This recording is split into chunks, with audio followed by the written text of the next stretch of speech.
তো আজকে দেখেন আমি কি রান্না করেছি। প্রথমে স্টার্ট করি, এটা হচ্ছে আমের চাটনি। এই যে একটু মশলা দিয়ে করেছি, ভাজা মশলা। আর এখানে আছে মিষ্টি কুমড়ার ডোগা, পুঁই শাকের ডোগা, তারপরে গাটি কচু, ঝিঙা, আলু, পটল, বেগুন দিয়ে নিরামিষ তরকারি।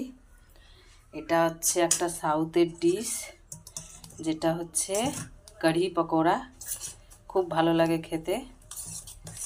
আচ্ছা, এটা ভাত। আর এই যে আমি বানিয়েছি সেমইয়ের পায়েস।